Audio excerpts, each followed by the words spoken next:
Police அக்கா நாங்களும் இப்ப வந்து ஸ்விக்கி ஜொமேட்டோ மாதிரி தான் 24/7 at your doorsteps.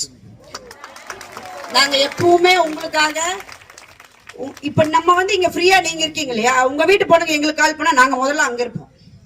அவ்வளவுதான் எங்க வேலை. நம்ம 2 மணி நேரம் இங்க ஃப்ரீ பண்ணும்போது உங்களோட இடத்தை யார் ஃபில் பண்றான்னு கேட்டீங்கன்னா இந்த போலீஸ் அக்கா ஃபில் பண்ணுவோம். அவ்வளவுதான் எங்க வேலையே.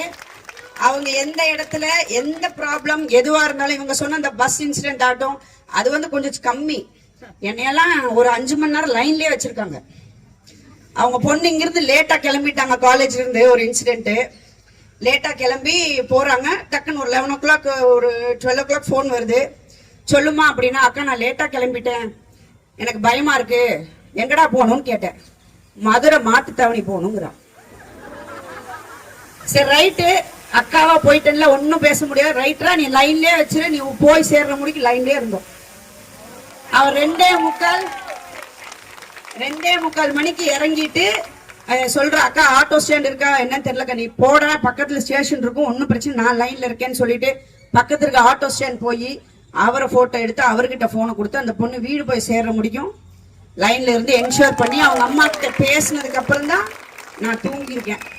ஸோ அந்த அளவுக்கு நாங்க வந்து சேஃப்கார்ட் பண்றோம், உங்களுக்காக பாதுகாப்பு கொடுக்கறதுக்காகவே, உங்க வீட்டு பெண்களுக்காக, அந்த குழந்தைகளுக்காக நாங்க இருக்கோங்கிறத சொல்றதுதான் ரொம்ப பெருமையா இருக்கு எங்களுக்கு.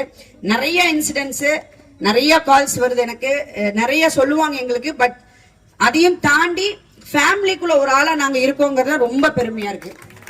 ஏன்னா அவங்க அம்மா அப்பா சண்டை போட்டாலும் எனக்கு தான் கால் வருது. நான் என்ன பண்றது தெரியலக்கா, நீ ஒண்ணுமே பண்ணாத, சைலண்டா ரூம்ல போய் புக் எடுத்து நீ படிக்க ஆரம்பிச்சிரு, அப்புறம் அவங்க பிரச்சனையை வந்து நம்ம பேசிக்கலாம் மெதுவா அப்படின்னு சொல்லுவேன். சோ அந்த அளவுக்கு நம்மள ஒரு நல்ல ஒரு இது கொடுத்து எடுத்திருக்காங்க சொன்னா கிரெடிட் வந்து எங்க கமிஷனர் சாருக்கு, எங்க டீம் சார்ஸ்க்கு போகும். எங்களை இந்த அளவுக்கு ஒரு என்கரேஜ் பண்ணி ஒரு ஃப்ரீடம் கொடுத்து இன்னைக்கு நாங்க நிக்கிறோம் அப்படின்னா அதுக்கு அவங்களதான் காரணம்.